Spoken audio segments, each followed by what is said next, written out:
네, 수업 시작할게요. 안녕하세요. 예, 저는 황윤아 회계사라고요. 자, 간평사 소음계에서는 이제 너무 유명해서 더 이상 제 소개를 할 필요는 없죠.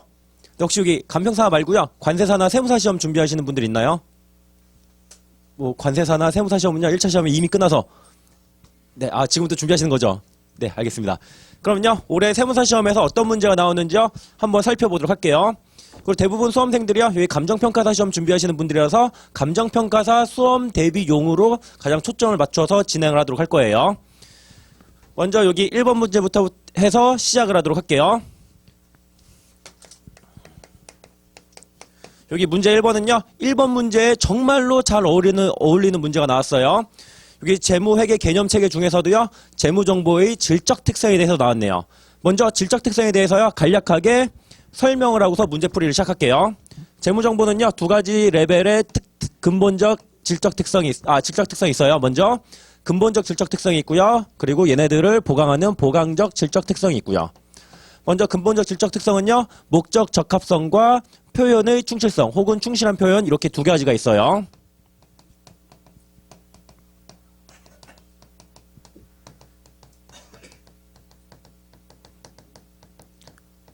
여기 충실한 표현은요, 표현의 충실성이랑 똑같은 말이에요. 그리고요, 보강적 질적 특성은 네 가지가 있는데요, 이거는 앞자 따서 반드시 외워야 돼요. 먼저 비교 가능성, 검증 가능성, 적시성, 이해 가능성. 이 중에서도요, 가장 많이 나온 애들 위주로 설명을 해드릴게요. 먼저 목적 적합하기 위해서는요, 세 가지 속성을 갖추어야 돼요. 먼저 정보가 예측 가치를 가져야 되고요. 그리고 확인 가치를 가져야 되고요. 그리고 이러한 정보가 중요해야 돼요. 여기 세 가지 중에서요, 가장 많이 나오는 게 이 중요성에 관한 언급이에요. 먼저 중요하기 위해서는요, 두 가지를 다 고려를 해야 돼요. 먼저 양적인 측면과 질적인 측면. 그래서 양적인 측면만으로 중요성을 판단한다, 이런 식의 지문이 나오면 틀린 지문이 되는 거예요. 그래서 중요성이 나오면 반드시 양과 질을 모두 다 언급했는가, 요거 확인하시는 게 가장 중요해요. 그 다음에 충실한 표현이 되기 위해서는요, 얘도 세 가지 속성을 갖추어야 돼요. 먼저 완전성을 갖추어야 하고요. 그리고 중립성을 갖추어야 하고요. 그리고 적정성을 갖추어야 해요. 여기서 적정성의 의미는요, 정보에 오류가 없다는 것을 의미를 해요. 근데 여기서 오류가 없다는 거는요, 결과에 오류가 없는 것이 아니라 절차에 오류가 없다는 뜻이에요. 그래서 여기 근본적 질적 특성에서는요, 여기 중요성과 적정성에 대해서 굉장히 잘 나와요. 그 다음에 보강적 질적 특성이 있는데요, 요 중에서는 조심할 게, 여기 적시성의 적을 조심해야 돼요. 우리가 비검정리 이렇게 해서 앞자 따서 외우죠. 그런데 요 네 놈 중에요, 한 놈 틀린 애들 섞어가지고 틀린 지문 만드는 경우가 많아요. 그런데 가장 틀린 지문으로 많이 만드는 게 여기 적이에요. 왜냐면요, 여기 비나 검이나 이로 시작되는 다른 단어 없는데요, 여기 적으로 시작하는 다른 단어가 몇 개 더 있어요. 예를 들면은 여기에 적정성을 넣는다면요, 이건 틀린 지문이 되는 거예요. 그래서 비검정리 이렇게만 외우면은 요 함정에 넘어갈 확률이 있으니까요, 요것도 좀 준비를 해 두셔야 될 거예요. 그 다음에 여기 이해 가능성이 가장 많이 나와요. 또 여기 보강적 질적 특성에서 얘기하는 이해 가능성은요, 회계에 대해서 모르는 사람도 재무 정보를 이해할 수 있어야 된다, 이런 게 아니에요. 이해 가능성에서는요, 정보 이용자가 합리적인 회계 지식이 있다고 가정을 해요. 그래서 딱 요 정도만 준비해 두시면요, 재무정보의 질적 특성에 대해서 틀릴 일은 거의 없을 거예요. 그러면요, 여기 세무사 시험에서는 어떻게 나왔나 한번 볼게요. 먼저 1번. 개념체계는 유용한 정보가 되기 위한 근본적 질적 특성을 적용하는 데 있어서 가장 효율적이고 효과적인 일반적 절차를 제시하고 있지는 않다. 여기서 맞는 것을 찾는 거예요. 먼저 1번 지문은요, 틀린 지문이죠. 왜냐면요, 여기 개념체계라는 것이 있고요, 나머지 각각의 기준서들이 있어요. 먼저 기준서들은요, 자, 세부적인 회계 처리의 지침을 제공을 해요.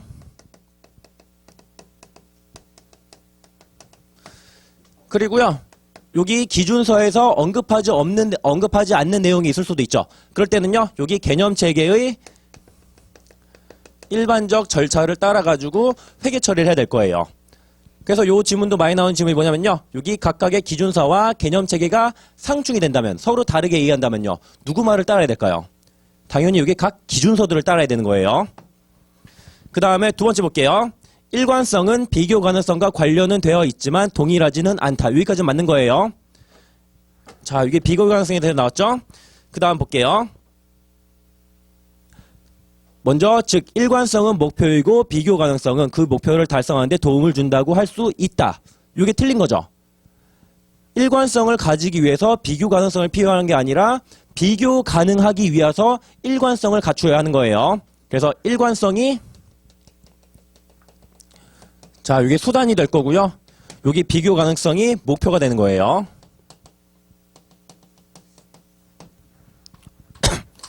그 다음에 3번을 볼게요. 오류가 없다는 것은 현상의 기술에 오류나 누락이 없고 보고 정보를 생산하는데 사용되는 절차의 선택과 적용 시 절차상 오류가 없음을 의미하는 것이므로 여기까지는 맞는 지문이에요. 그 다음 충실한 표현이란 모든 측면에서 정확함을 의미한다. 여기서 틀렸죠. 모든 측면에서 정확하다는 거는요. 결과까지 정확하다는 거죠. 하지만 여기서 말하는 오류가 없다는 거는 결과에 오류가 없다는 것이 아니라 절차에 오류가 없다는 거예요. 그래서 모든 측면에서 정확하지 않을 수가 있어요. 그 다음에 4번. 중요성은 개별 기업 재무보고서 관점에서 해당 정보에 관련된 항목의 성격이나 규모. 여기 보시면요. 항목의 성격이 여기 질적인 측면을 의미하는 거죠. 그 다음에 규모가 바로 양적인 측면을 의미하는 거예요. 그래서 중요성에 대한 언급이 나오면 양과 질 모두 다 언급을 해야지 맞는 지문이 되는 건데 이거는요. 양과 질 모두 다 언급을 했으니까 맞는 지문이 되는 거예요. 그 다음에 5번. 재무보고서는 사업활동과 경제활동에 대해 박식하고 정보를 검토하고 분석하는데 부지런한 정보 이용자보다는 모든 수준의 정보 이용자들이 자력으로 이해할 수 있도록 작성되어야 한다. 이것도 틀린 거죠. 모든 정보 이용자들, 회계에 대해서 모르는 사람까지도 이해시킬 수 있어야 된다는 건 아니에요. 회계에 대한 합리적인 지식이 있고요. 또 여기 자력이란 말이 나오는데요. 좀 어려운 정보는 회계에 대한 합리적인 지식이 있는 사람들도요. 전문가의 도움이 필요할 수도 있어요. 그 다음에 2번에 건설계약 문제를 볼게요.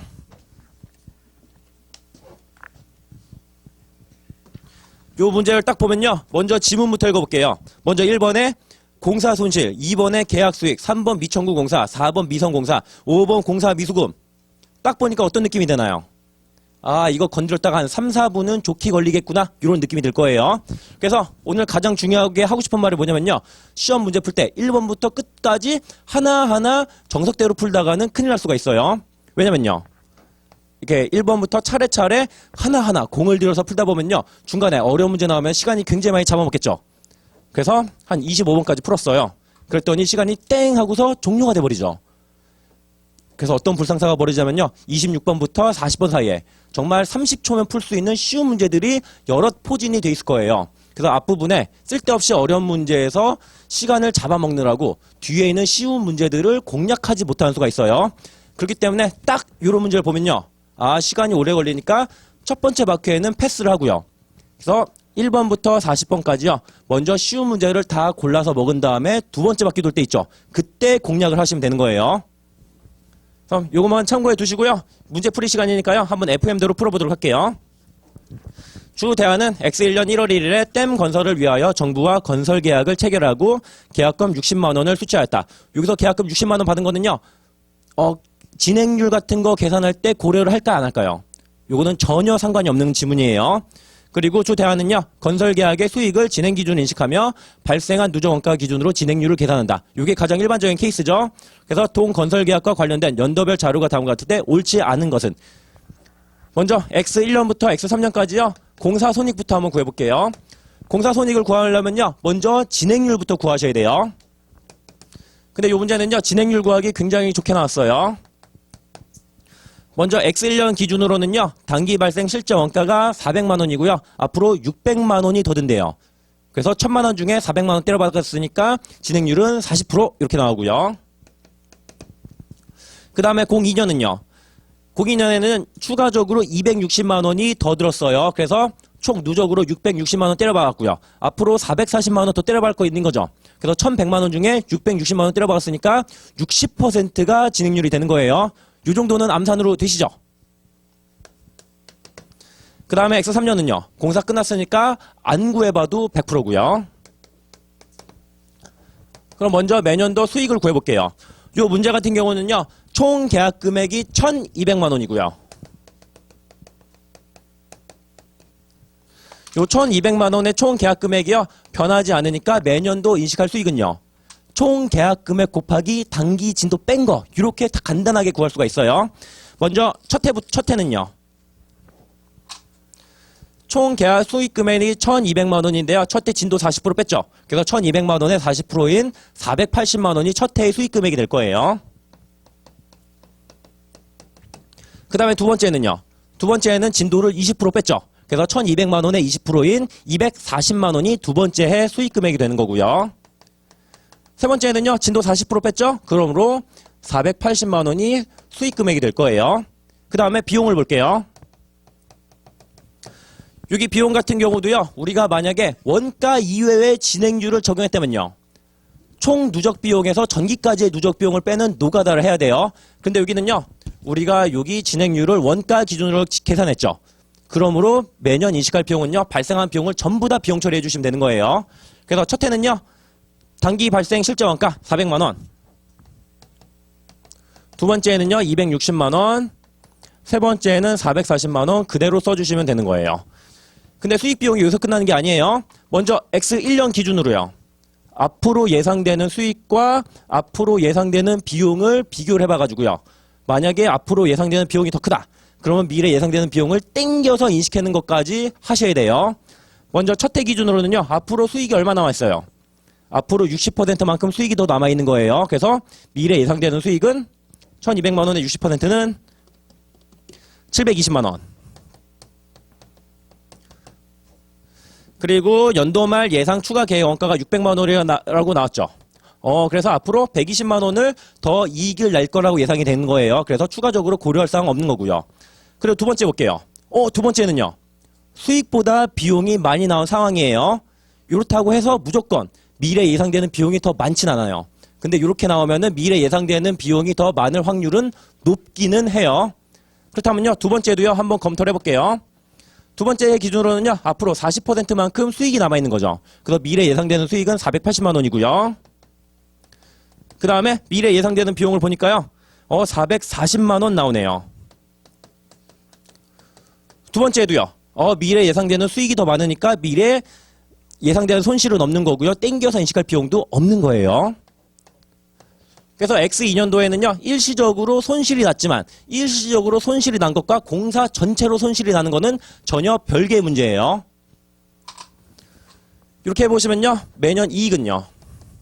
첫 해 이익이 80만 원, 두 번째 이익은 마이너스 20만 원, 세 번째는요. 단기 이익이 40만 원 이렇게 계산해 주시면 될 거예요. 그 다음에 여기서는요. 미성공사, 미청구공사, 공사 미수금 요딴 것도 구하라고 나왔죠. 이런 거를요. 제대로 빠르게 구하기 위해서는요. 어떠한 논리대로 얘네들이 회계 처리가 되는지 아셔야 돼요. 자, 지금 시간 관계상 그딴 거는 제끼고 싶지만 저한테 수업 안 들으신 분들도 있죠. 그렇기 때문에 제가 알려드리도록 할게요.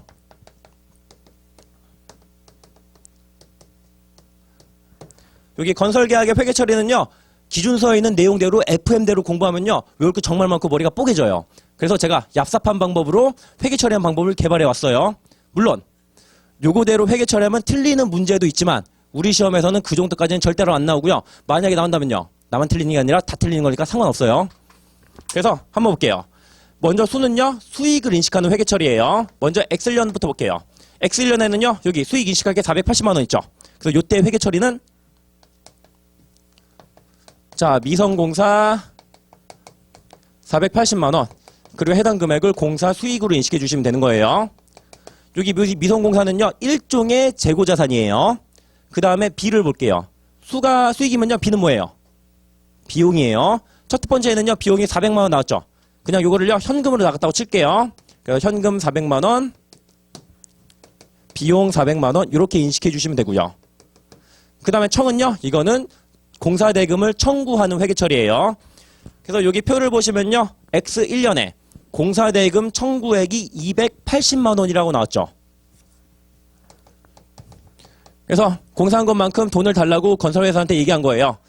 그래서 받을 돈 280만 원이 생기고요. 해당 금액만큼 미성공사를 차감시켜주는 거예요. 근데 이거를요, 그냥 미성공사를 바로 차감하는 것이 아니라 진행청구라는 별도의 개정 과목을 쓰고요. 그 다음에 회는요, 미수금을 회수하는 회계처리예요. 그래서 X 1년에 회수한 금액이요, 260만 원이라고 나왔죠. 그래서 현금 260만 원을 회수하면서 미수금 260만 원이 감소하게 될 거예요. 그럼 이 기세를 몰아서 한 번 더 X 2년도 것까지 한번 해볼게요.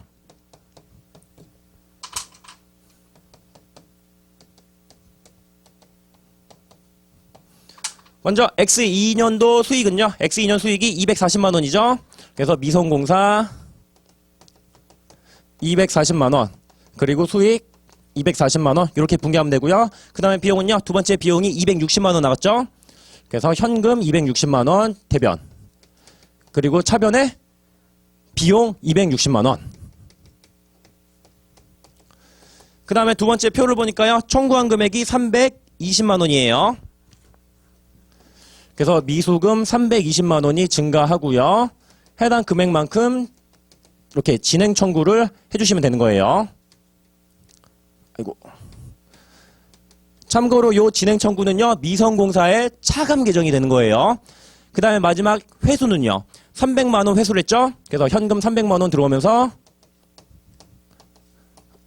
미수금을 300만 원만큼 감소시켜 주시면 되는 거예요. 그러면요. 여기 1번부터 5번까지 한번 살펴볼게요. 먼저 1번. X2년도 공사 손실은 마이너스 20만 원이다. 여기 X2년 공사 손실은요. 20만 원 맞고요. 그 다음에 2번. X3년도 계약 수익은 480만 원이다. X3년도 수익 말하는 거네요. 480만 원 맞고요. 그 다음에 3번. X1년 말 미청구 공사 금액은 200만 원이다. 이렇게 나왔네요. 먼저 여기 한번 가장 중요한 거예요. X1년 말 기준으로요. 미성공사는 얼마예요? 여기 480만 원이 생겼어요. 그 다음에 진행 청구는요. 여기에서 280만 원을 청구했죠. 그래서 여기 미성공사에서요. 진행 청구를 차감하면 여기 200만 원이 남죠. 요 200만 원을 공사한 거에 대비해서 조금 청구한 거죠. 그래서 요거를 미청구 공사라고 해요.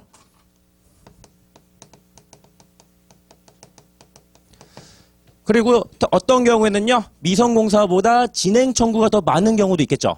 그래서 만약에 얘가 마이너스 금액이 나온다 그러면요. 요걸 바로 초과 청구 공사라고 해요. 그래서 시험 문제에서요. 좀 어렵게 나오면요. 여기 미청구 공사 잔액과 혹은 초과 청구 잔액, 요거를 초과 청구 공사 잔액 물어보는 문제가 나올 수가 있어요. 그래서 얘네들은요. 어떻게 하면 빨리 풀 수가 있을까요? 여기 미성공사는요. 누적 수익 금액이 되겠죠. 수익이 발생할 때마다 미성공사가 발생하니까요. 그 다음에 진행 청구는요. 누적으로 청구한 금액. 이렇게 빼주시면은 미청구 공사 혹은 초과 청구 공사 잔액이 나오게 될 거예요. 그래서 3번은요. 미청구 공사 금액은 200만 원 맞고요. 그 다음에 4번. X2년 말 미성공사 금액은 720만 원이다. X2년까지요. 미성공사 얼마 생겼어요? 480만 원, 240만 원.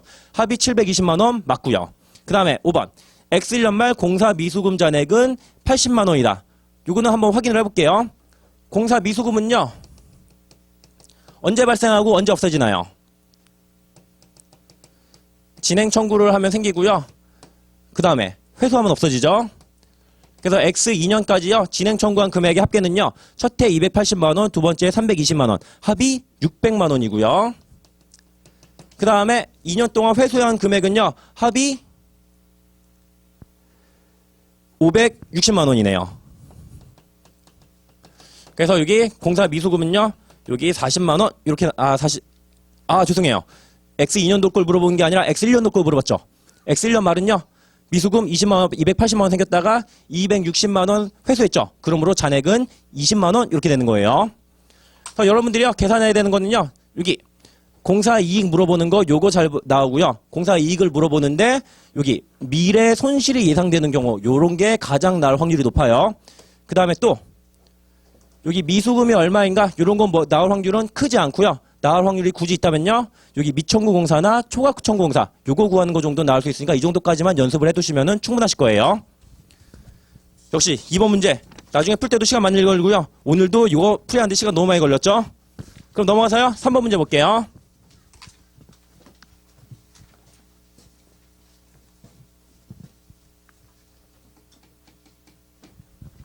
여기 프랜차이즈에 대한 말문제인데요. 근데 우리 시험에서는 프랜차이즈가 단독으로 이렇게 말문제로 나올 확률은 높지 않고요. 그러니까 꼭 필요한 부분만 한번 정리를 해볼게요.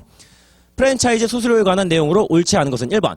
프랜차이즈 수수료는 창업 지원 용역과 운영 용역, 지원 용역, 설비와 기타 유형자산 및 노하우 제공에 대한 대가를 포함할 수 있다. 이거는 가장 대표적인 프랜차이즈 수수료에 대한 설명이에요.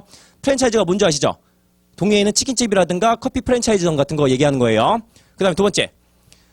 계약에 의한 권리의 계속적인 사용에 부과되는 수수료나 계약 기간 동안 제공하는 기타 용역에 대한 수수료는 권리를 사용하는 시점이나 용역을 제공하는 시점에 수익으로 인식한다. 현금 수취하는 시점이 아니라 자 실제로 발생 기준에 따라 수익을 인식할 수 있는 시점에 인식을 하는 거예요. 그 다음에 3번. 창업 지원 용역 수수료가 장기 기간에 걸쳐 회수되고 모두 회수하는데 유의적인 불확실성이 존재하는 경우에는 할부금을 현금으로 수취하는 시점에 수익으로 인식한다. 요거는요, 프랜차이즈뿐만 아니라 모든 수익에 다 해당이 되는 거예요. 이게 미래에 돈을 나중에 받기로 했어요. 근데 요 미래에 받을 돈이 자 회수하는데 불확실성이 존재해요. 그렇다면요, 지금 바로 수익을 인식할 수가 있는 것이 아니라 현 실제로 돈을 받았을 때 회수 기준으로 수익을 인식해야 되는 거예요. 그 다음에 4번. 설비와 기타 유형자산을 제공하는 경우 해당 자산을 인도하거나 소유권을 이전할 때 제공하는 자산의 공정가치에 기초한 금액을 수익으로 인식한다. 요거는 계산 문제를 풀어보신 분들은요. 아 그렇구나 하시고 아실 거예요. 그 다음에 5번. 프랜차이즈 본사가 가맹점에게 공급할 제어를 대신 주문하고 원가를 인도하는 대리거래는 인도 시점에 수익을 인식한다. 요게 틀렸죠. 이거는 그냥 대신 심부름을 해주는 것 뿐이에요. 예를 들면 이런 거예요. 제가 엄마한테 돈을 500원 받아서 엄마가 콩나물 사오라는 걸 사왔어요. 제가 그 콩나물집 아줌마한테 물건 사서 엄마한테 되판 건가요? 그건 아니에요. 그냥 저는 엄마한테 심부름을 했을 뿐이에요. 이런 식으로 재화의 소유와 소유에 따른 위험과 보상을 부담하지 않을 때는 매입한 걸로 볼 수가 없는 거예요. 요거는 프랜차이즈뿐만 아니라 모든 거래에 대해서 다 공통적으로 적용이 되는 거고요. 그 다음에 4번을 볼게요. 무형자산의 인식 및 측정에 관한 설명으로 옳은 것은 먼저 1번부터 볼게요. 개별 취득하는 무형자산은 자산에서 발생하는 미래 경제 효익이 기업에 유입될 가능성이 높다는 발생 가능성 인식 기준을 항상 충족하는 것으로 본다. 먼저 유형자산으로 인식하기 위해서는요. 먼저 무형자산의 정의를 충족해야 되죠. 그 다음에 경제적 효익의 유입 가능성이 높아야 되고요. 그리고 세 번째로요. 그 금액을 신뢰성 있게 측정할 수 있어야 돼요. 요거는 무형자산뿐만 아니라 모든 자산에 다 공통적으로 해당이 되는 거예요. 그래서 어떠한 항목을요. 자산으로 인식할 것인가 말 것인가 할 때는요. 여기 당연히 세 개를 다 검토해 봐야 되는데 그중에서도 요 놈도 특히 잘 검토를 해야 돼요. 그래서 보시면요. 만약에 무형자산을요. 자가 창출한 경우에는요.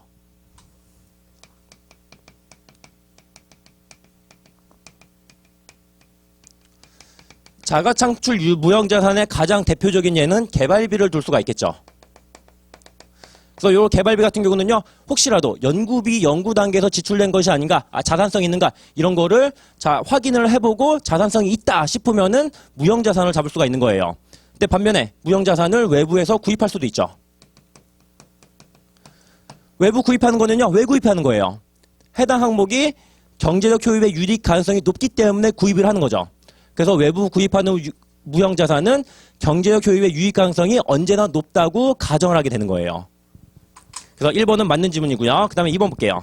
새로운 지역에서 또는 새로운 계층의 고객을 대상으로 사업을 수행하는 데서 발생하는 원가는 무형자산 원가에 포함한다. 이건 아니죠.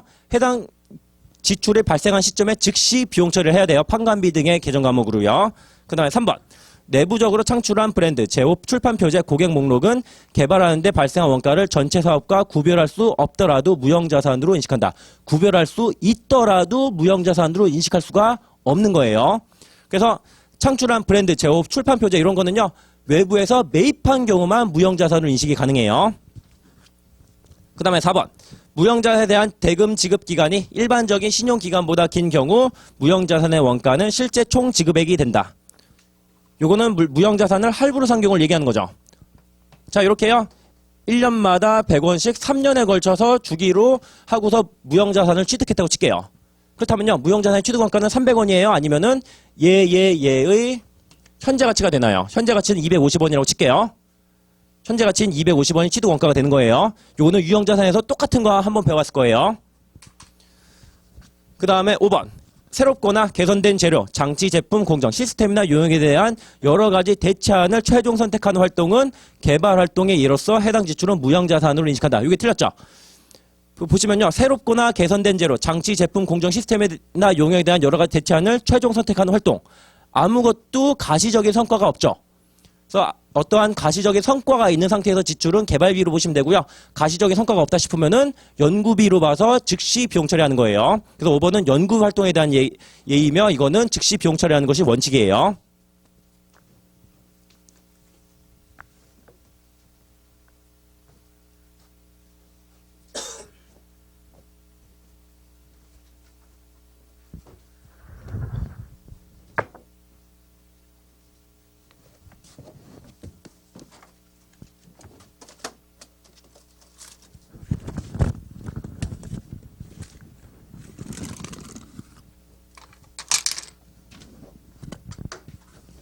여기 5번 문제도요. 시간이 정말로 많이 걸리는 문제예요.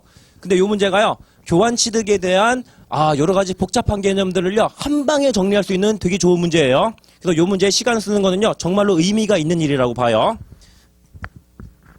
잠깐만요.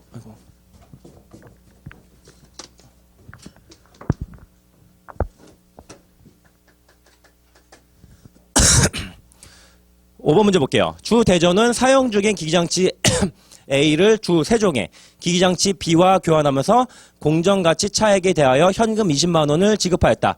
해당 교환 거래에 대한 설명으로 옳지 않은 것은 여기 보니까요. 상업적 실질이 있는 경우 없는 경우 그리고 주 대전의 입장 세종의 입장 전부 다 고려되는 아주 복잡한 문제예요. 먼저 주 대전의 입장부터 볼게요. 먼저 상업적 실질이 있는 경우부터 한번 살펴볼게요. 우선 상업적 실질이 있는 경우는요. 취득한 자산의 취득원가는요. 제공한 자산의 공정가치로 측정하는 것이 원칙이에요. 그래서 요 주 대전이요. 제공한 자산이 무엇이고요. 취득한 자산이 무엇인지부터 한번 살펴볼게요. 먼저 제공한 자산은요. 기계 A를 제공을 했죠. 그 다음에 현금 20만 원을 지급을 했네요. 그리고 나서 취득한 자산은요. 기계 B를 취득을 했네요. 그래서 여기 취득한 자산, 기계 B의 취득원가는요. 제공한 자산이 기계 A와 현금의 공정가치의 합계가 될 거예요. 먼저 기계 A는요. 공정가치가 얼마나 나왔나요?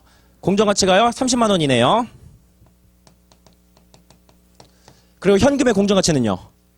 당연히 20만 원이에요. 현금의 특징이 뭐냐면요. 현금은요. 장부 금액과 공정가치가 언제나 일치하는 자산이에요. 모든 가치의 표준이 되는 자산이니까요. 그래서 여기 취득한 자산의 취득원가는요. 제공한 자산의 공정가치 합계인 50만 원이 되는 거예요. 그 다음에 상업적 실질이요. 없는 경우를 볼게요. 제공한 자산은 기계 A고요. 그 다음에 플러스로 현금 20만 원을 제공을 했고요. 취득한 자산은 기계 B예요. 상업적 실질이 없는 경우는요. 취득한 자산의 취득원가는요. 제공한 자산의 장부 금액이 되는 거예요. 그래서 요놈들의 장부 금액을 한번 볼게요. 먼저 기계 A의 장부 금액은요. 여기 문제에서 60만 원으로 주어졌네요.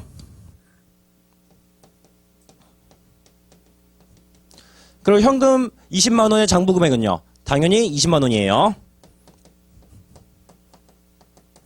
그래서 여기 기계 B의 취득원가는요. 기계 A와 현금 20만 원의 장부 금액의 합계인 80만 원이 되는 거고요. 여기까지는 쉬워요. 그런데 이번에는요. 주세종의 입장에서 보도록 할게요.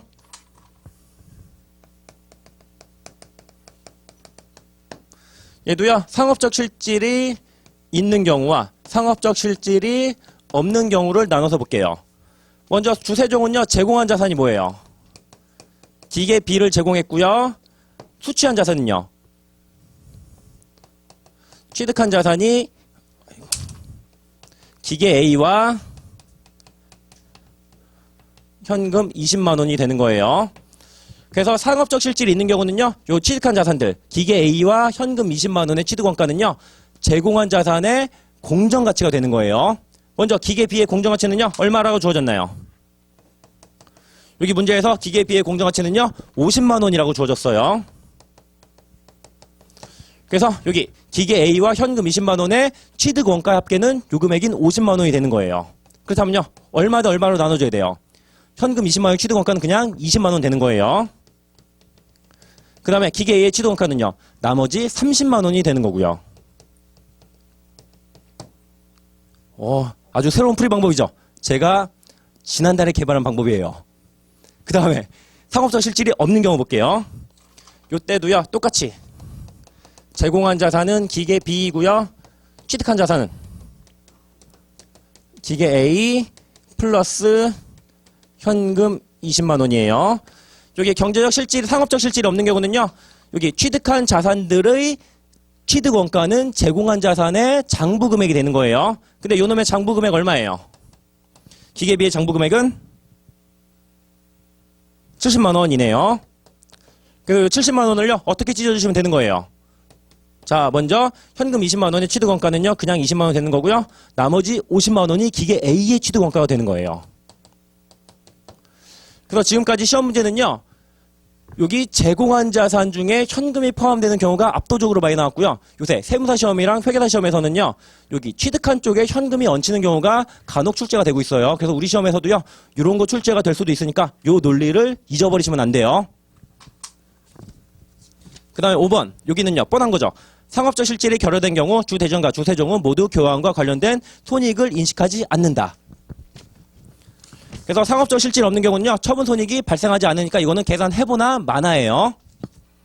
그 다음에 문제 6번을 볼게요. 자산 손상에 대한 설명으로 옳지 않은 것은? 먼저 1번부터 볼게요. 재평가 금액을 장부 금액으로 하는 경우 재평가되는 자산의 손상 차손은 단기 손익으로 인식한다. 자, 이게 틀린 지문인데요. 왜 틀린 지문인지 설명을 해드릴게요. 먼저 X1년에는요. 100원에 샀는데요. X2년 말에 재평가를 해가지고 150원이 되었다고 칠게요. 그래서 여기 재평가이익 50원 먹는 건데 이 재평가이익 50원은 기타 포괄 손익으로 먹는 건가요? 아니면 단기 손익으로 먹는 건가요? 처음에 재평가이익이 나면요. 요거는 기타 포괄 손익으로 먹는 거예요. 그 다음에 X3년 말에 요 자산의 손상차손이 일어나서요. 여기 50원까지 여기 회수 가능액이 떨어졌다고 칠게요. 그래서 손상차손이 의미하는 게 뭐냐면요. 여기 장부금액과 회수 가능액의 차이. 요거를 손상차손이라고 기준서에서 정의를 하고 있어요. 근데 얘네들이요. 전부 다 단기손익으로 손상차손 인식하는 게 아니죠. 자, 왜냐면요. 여기 100원까지는요. 기타 포괄 손실로 내려오면 되는 거고요. 여기 나머지 50원을요. 여기 50원만 단기손익으로 내려와야 되기 때문이에요. 그래서 모든 손상차손을 단기손익으로 인식한다 하면은 틀린 지문이 되는 거고요. 그 다음에 2번. 자산의 장부금액이 회수 가능액을 초과할 때 자산은 손상된 것이다. 이게 맞는 거죠? 자산의 장부금액이 회수 가능성을 100원만큼 초과한 거죠? 이런 걸 보고 손상이라고 하는 거예요. 이때 회수 가능액은 자산의 순공정가치와 사용가치 중 큰 금액이다. 이것도 맞는 거죠? 그 다음에 3번. 내용연수 비한정 무형자산과 아직 사용할 수 없는 무형자산 및 사업 결합으로 취득한 영업권은 자산 손상을 시사하는 징후가 있는지에 관계없이 매년 손상 검사를 한다. 자, 이것도 맞는 거죠? 여기 요거는 무형자산의 엄격한 손상 인식 요건에 대한 내용인데요. 이거는 다음 문제에서 설명을 해드릴 거예요. 그 다음에 4번.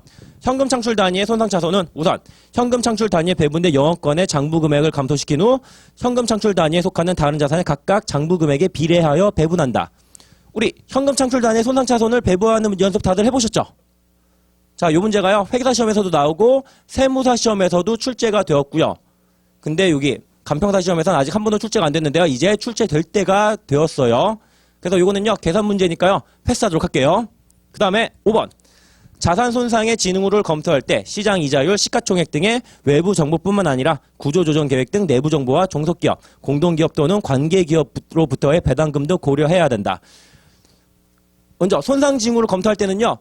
되도록이면은 많은 정보들을 고려하겠죠. 그래서 외부 정보뿐만 아니라 내부 정보까지도 가능하면은 고려를 해야 돼요. 그 5번이 바로 그 얘기고요. 그 다음에 문제 7번을 볼게요.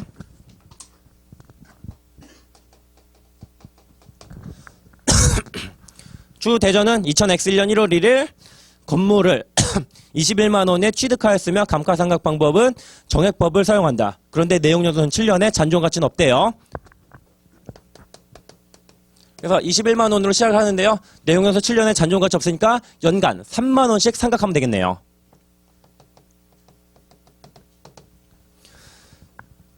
그런데 주 대전은 X4년 1월 1일부터 보유하고 있는 건물에 대해 재평가 모형을 적용하는 것으로 회계 정책을 변경하였고요. X4년 초 공정가치 18만 원으로 재평가를 하였대요. 일단 X3년 말까지 상각한 다음에 재평가를 해볼게요.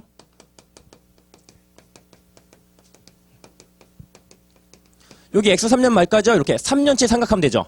1년에 3만 원이니까 3년 동안 합이 9만 원 상각이 됐을 거예요. 그래서 X3년 말에는요. 장부 금액이 12만 원이 되는 거고요. 근데 이거를요. 재평가를 하니까요. 18만 원으로 재평가가 되었대요. 그러므로 여기 X4년 초에 6만 원만큼 재평가액을 기타 포괄손익으로 인식해 주시면 되는 거예요. 그래서 6만 원만큼 기타 포괄손익 인식했으니까요. 재무상태표상의 자본에는요. 기타 포괄손익 누계액이 6만 원만큼 쌓이게 될 거예요. 그 다음 볼게요. 주 대전이 재평가 자산의 사용에 따라 재평가 잉여금 일부를 이익잉여금으로 대체한다면 조금 어려운 주제가 나왔죠. X4년 말 이익잉여금으로 대체되는 재평가 잉여금은 얼마인가? 자, 수험생들이요. 이거는 간평사 시험에서는 안 나온다. 이렇게 그동안 예측을 하고 있었는데요. 요 재평가 잉여금을 이익잉여금으로 대체하는 거는요. 세무사 시험에서 지금 3년 연속으로 나왔고요. 관세사 시험에서도 올해 출제가 되었어요. 우리 시험에서도 반드시 나오는 거니까 이거 버린다는 학생들이 있는데 절대로 버리면 안 되는 거예요. 쉬우면서도 나올 확률 거의 100% 육박을 해요. 그렇다면요. 여기 X4년의 회계처를 한번 보도록 할게요. 내용 연수가요. 원래는 여기서 7년짜리였는데 3년 써가지고요.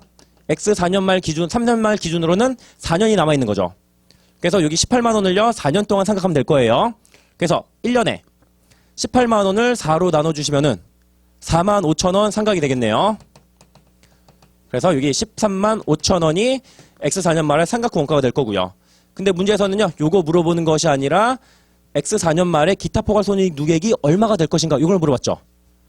그래서 기타 포괄손익 누계액은요. 처분 시점에 한 방에 처리하는 방법도 있고요.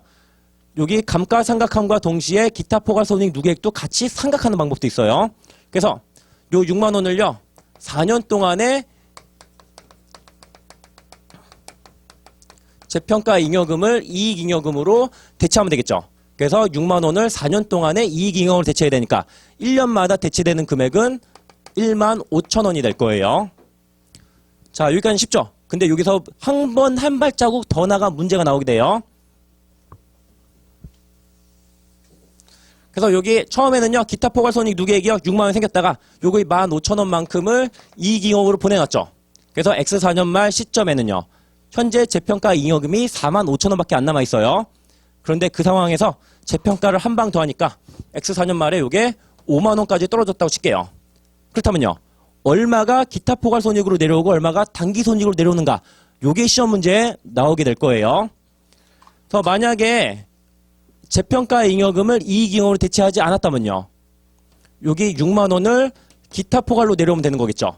하지만 15,000원을 이미 썼어요. 그러므로 요 경우에는 45,000원만 기타 포괄 손익으로 인식하면 되는 거예요. 그리고 나서 나머지 4만 원은 단기 손익으로 재평가 손실을 인식하면 되고요. 그래서 시험에서는요, 여기까지 나올 수가 있으니까 이 정도까지는 준비를 해두셔야 될 거예요. 그래서 관세사 시험에서도요, 여기서 끝나는 게 아니라 여기까지 문제가 나왔고요.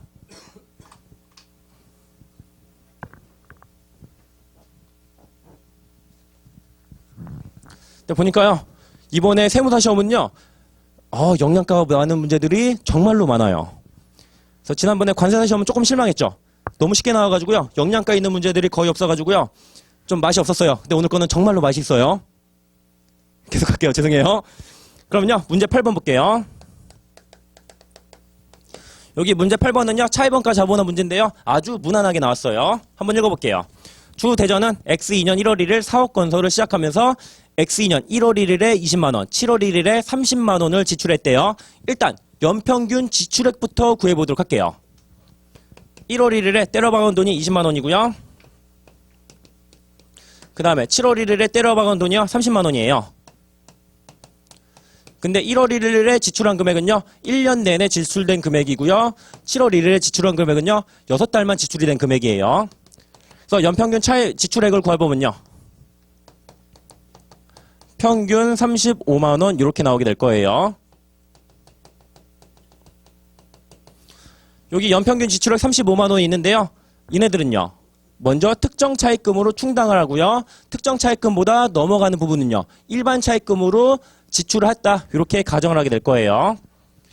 그래서 여기 표를 보시면요, 차입금이 세 가지가 있는데요, 이 중에서 맨 마지막에 밑에 줄에 있는 차입금이요, 사업 건설을 위한 차입금이래요. 요 금액이 30만원이고요. 근데 여기서 바로 30만원 써주시면 안 되죠. 요 특정 차입금은요, X2년 7월 1일부터 차입이 된 금액이에요. 그러므로 X2년 중에서는 반년만 차입이 됐으므로 30만원의 절반인 15만원만 특정 차입금 지출액이 되는 거예요. 여기 30만원 쓰는 게 아니라 15만원 쓰는 것이요, 요 문제의 유일한 페이크였어요. 그 다음에 나머지 20만원은요, 일반 차입금으로 지출이 되었다, 이렇게 가정하시면 되겠네요. 그래서 특정 차입금은요, 여기 이자율이 9%로 나왔죠. 그래서 특정 차입금 관련된 차입원가 자본화 금액은요, 13,500원이 되는 거고요.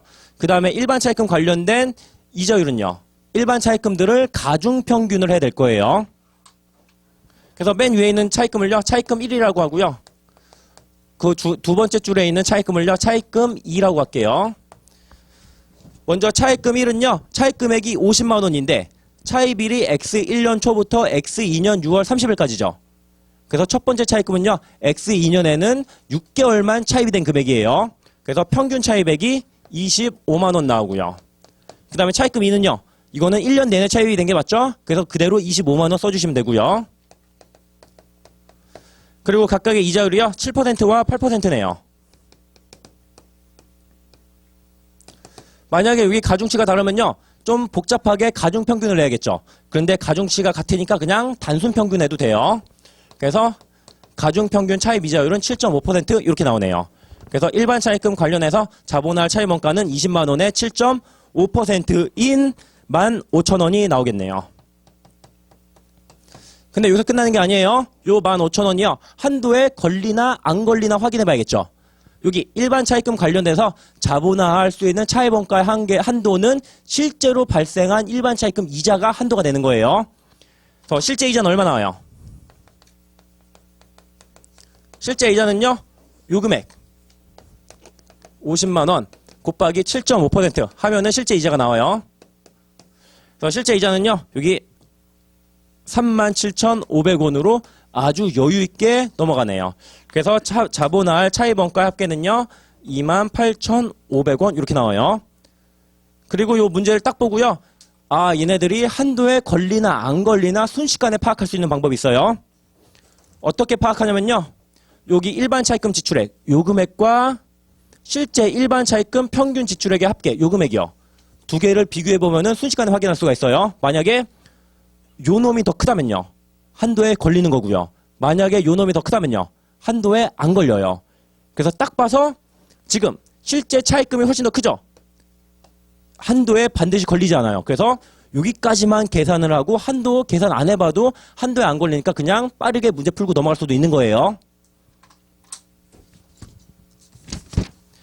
그 다음에 문제 9번을 볼게요. 농림어업 기준서의 내용으로 옳지 않은 것은 먼저 1번부터 볼게요.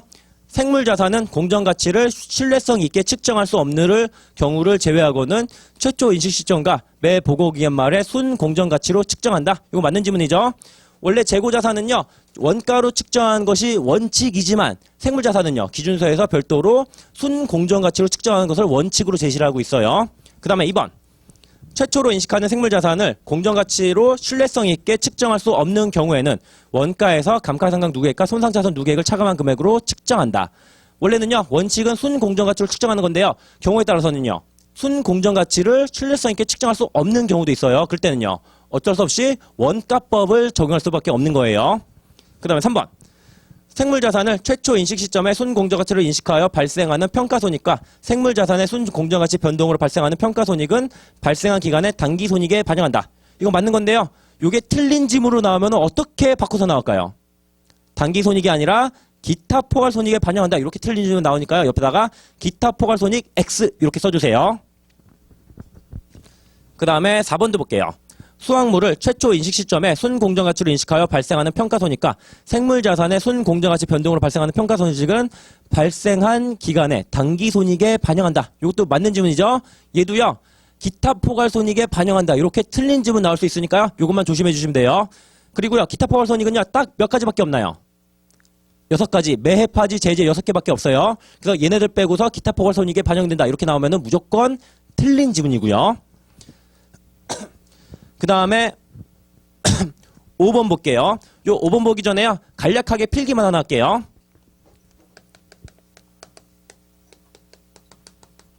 여기 생물자산이 있는데요. 생물자산은요. 먼저 순공정가치로 측정할 수 있는 경우에는요. 순공정가치로 측정을 해요.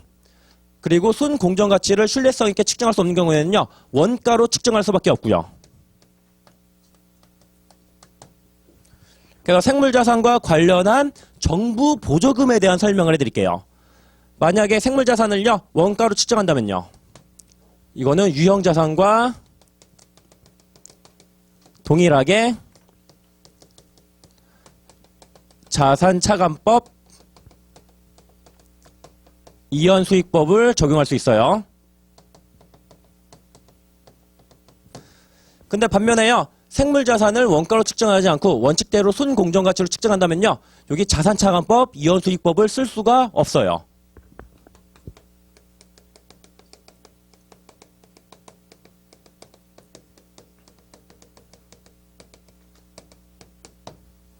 자, 왜냐면요. 자산차감법은요.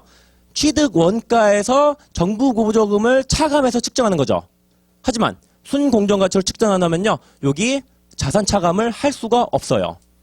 그래서 정부 보조금 받으면요. 무슨 회계 처리 하긴 하겠죠. 그럴 때 어떻게 처리하냐면요. 자, 다른 조건이 없는 경우 바로 수익으로 인식해요.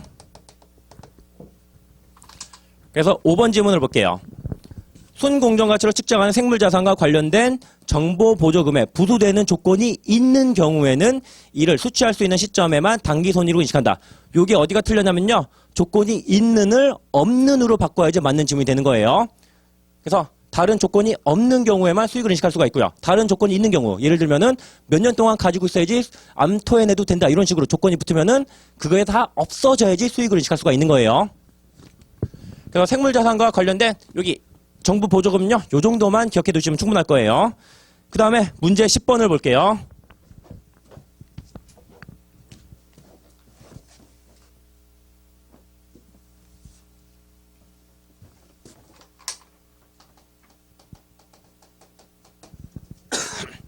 여기 문제 10번은요.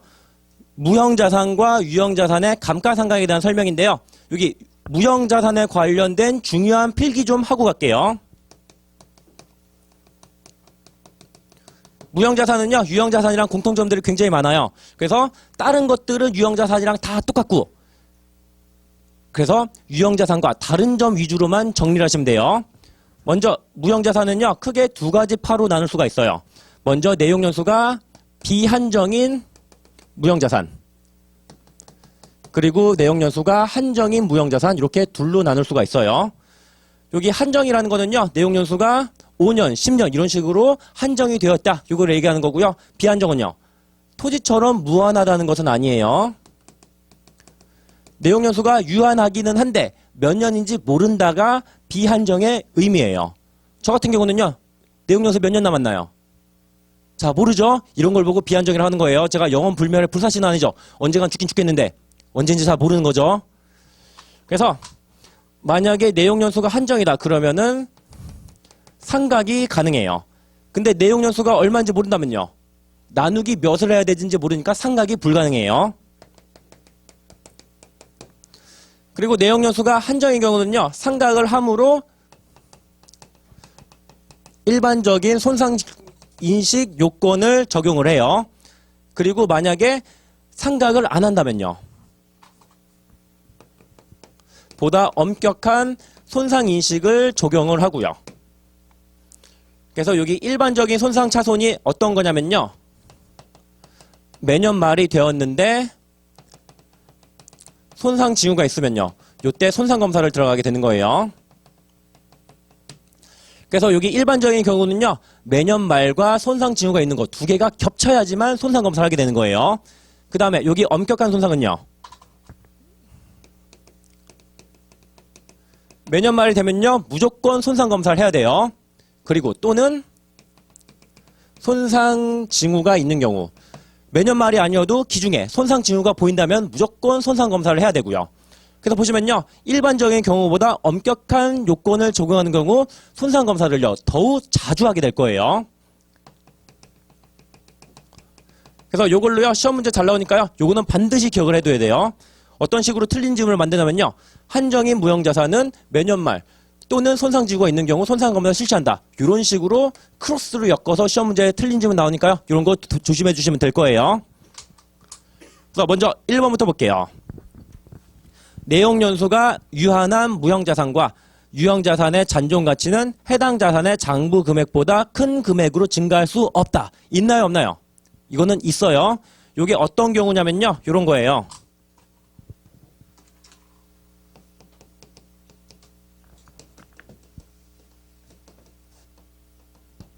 여기 100원에 취득한 무형자산이나 유형자산이 있다고 칠게요. 그래서 1년에 20원씩 상각을 했다고 칠게요. 그래서 X4년 말에 감가상각을 하려고 보니까 여기 잔존가치가 얼마인지 다시 한번 평가를 하겠죠. 근데 보니까 잔존가치가요. 이게 70원으로 올랐대요. 그렇다면 감가상각을 어떻게 될까요? 다시 올려야 될까요? 이게 1번 방법.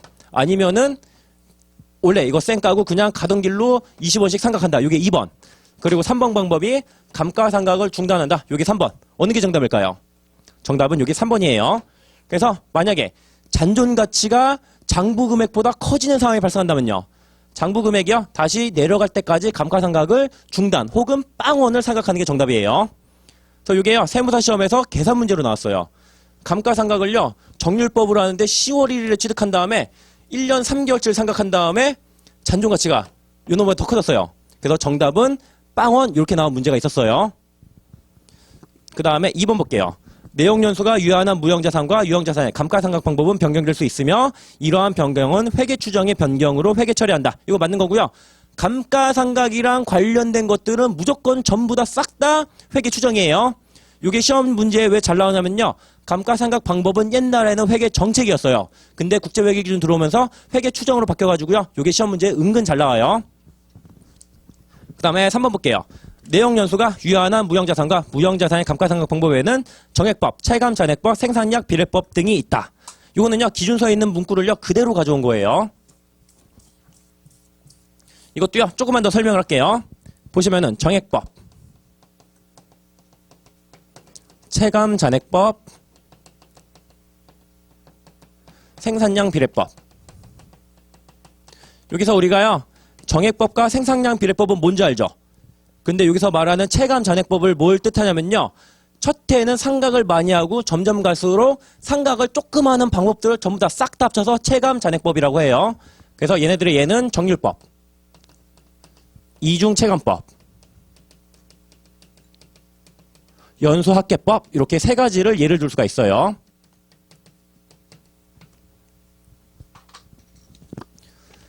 그 다음에 4번 볼게요. 내용연수가 유한한 무형자산과 유형자산의 감가상각 방법은 자산의 미래 경제적 효익이 소비된 형태를 반영한다. 이거 맞는 질문이죠? 이게 어떤 식으로 틀린 질문 나올 수가 있냐면요. 공정가치를 반영하는 방법으로 한다. 이런 식으로 틀린 질문 나올 수가 있어요. 공정가치가 아니라 미래 경제적 효익이 소비된 형태를 반영하는 것이 감가상각이에요. 그 다음에 5번. 내용연수가 유한한 무형자산과 유형자산의 감가상각은 방법은 적어도 매 회계연도 말에 재검토한다. 재검토하는 거고요. 재검토해서 만약에 바뀌게 된다면요. 그거는 회계 정책이 아니라 회계 추정의 변경으로 봐서 소급법인가요? 전진법인가요? 전진법을 적용하는 거예요. 10번 문제까지밖에 못했는데 55분이 지났네요. 자, 조금만 더 하고 쉴게요. 여기 세무사 시험은요. 재무회계가 30문제가 아니라 25문제예요. 그래서 13번까지 문제까지 하고 쉬도록 할게요.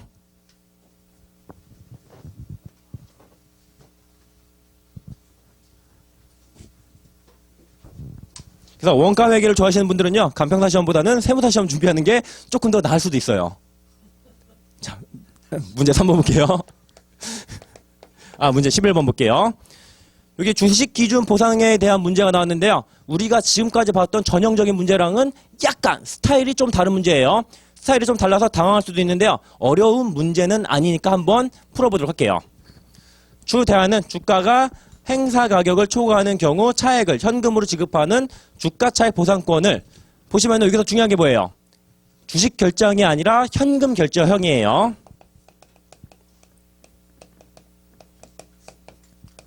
여기 주식 결정형이랑요, 현금 결정형이랑 가장 결정적인 차이점이 뭔가요? 주식 결정형은요, 옵션의 가치를 재측정하지 아니하고요, 현금 결정형은요, 옵션의 가치를 재측정을 해요.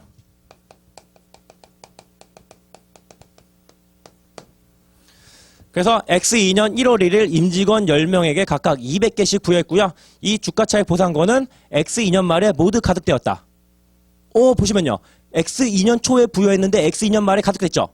그냥 1년짜리 근무 조건을 붙인 거예요. 우리가 그동안요. 3년, 4년 이런 것만 봤죠. 요거는 1년짜리예요. 그래서 X4년 말에 실제로 가득이 된 건 X2년 말인데 요거를 사람들이 묵히고 있다가 X4년 말에 1000개의 주가차익 보상권을 행사를 했대요.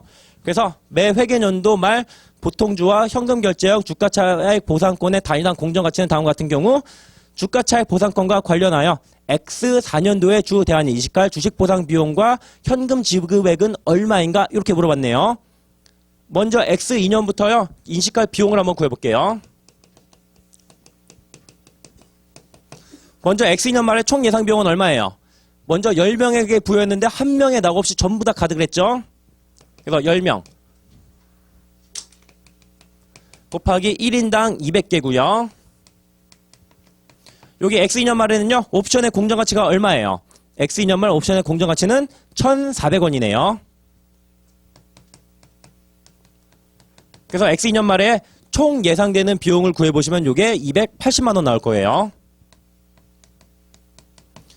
그럼 똑같이요. X3년 말도 구해볼게요. X3년 말에도요. 여기 가득된 이용 변하지 않고요. 그리고 개수도 변동 없고요. 단지 여기 옵션의 가치만 재측정을 해주시면 되는 거죠.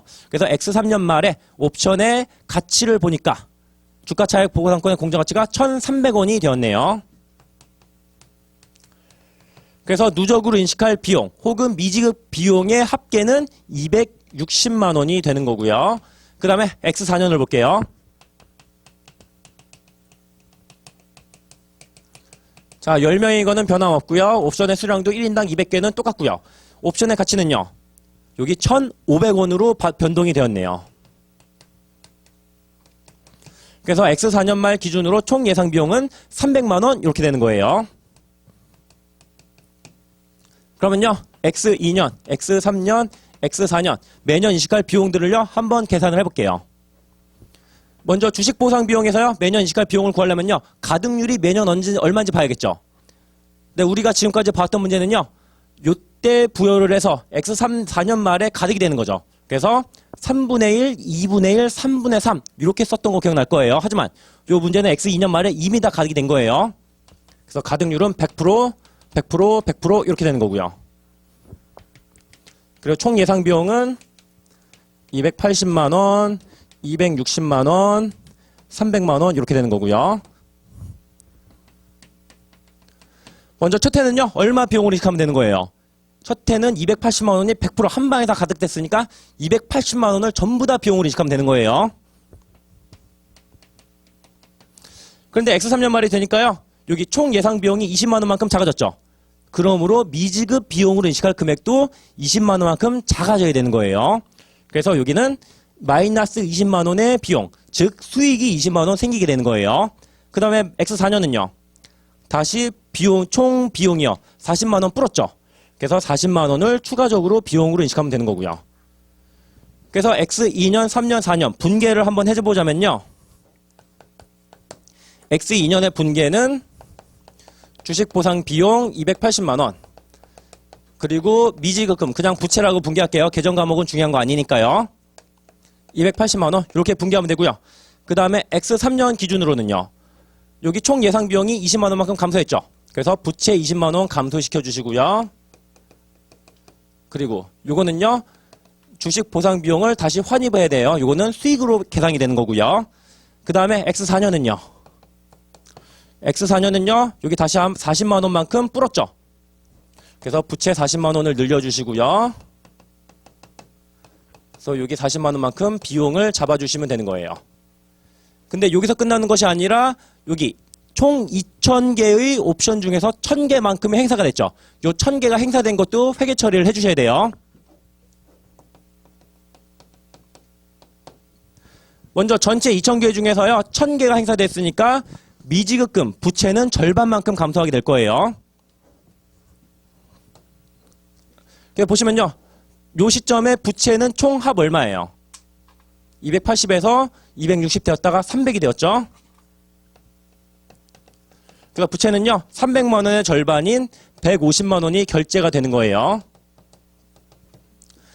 여기 절반을 결제하면서요. 현금으로 지급한 금액은 얼마가 될까요?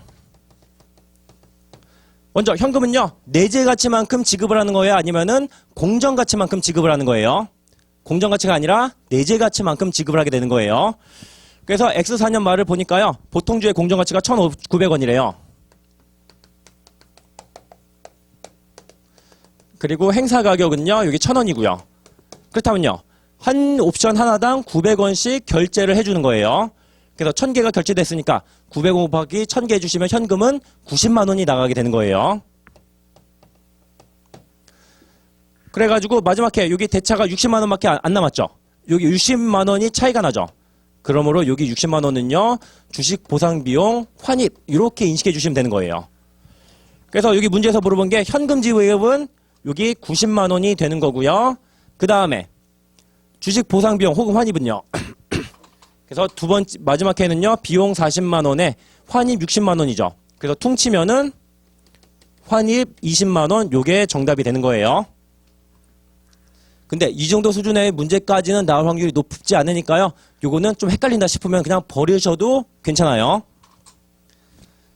그 다음에 문제 12번 볼게요. 12번도 버리고 싶은 문제인데요. 혹시 여기서 지분법 공부하신 분 있나요? 저는요. 여기 객관식 시간과 기본 과정에서 지분법을 제꼈는데요. 왜냐하면 나올 확률이 높지 않고요. 나오더라도요. 틀릴 가능성이 매우 높기 때문이에요. 혹시 지분법 공부하신 분 없으면요. 이거는 패스하도록 할게요. 그 다음에 문제 13번 볼게요. 여기 문제 13번은요. 보통주 주당 기본 주당 순이익에 대한 문제인데 좀 어려운 주제가 나왔어요. 근데 이 어려운 주제가요. 우리 시험에는 안 나올 만한 주제가 아니라 우리 시험에 나올 확률이 굉장히 높은 주제예요.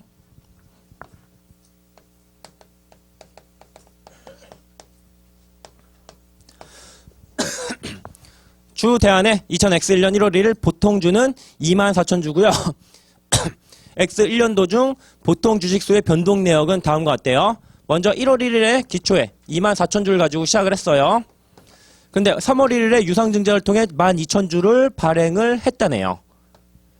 근데 여기 밑에를 볼게요. 한편 X1년 3월 1일 유상증자 시 주당 발행가액은 1,000원으로서 권리락 직전일의 종가인 주당 1,500원보다 현저히 낮았다. 이게 뭐예요? 시가 이하 유상증자예요. 드디어 나올 것이 나왔어요. 그래서 여기다가 좀 필기할게요. 이렇게 시가 이하 유상증자가 벌어지게 된다면요.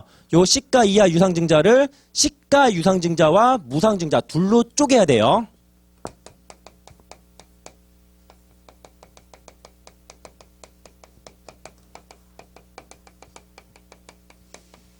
먼저 시가 이하 유상증자가요. 어떻게 벌어지나 볼게요.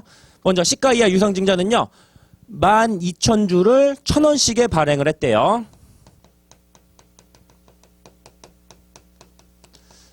그래서 조달한 자본은 총 1,200만 원이 되는 거고요.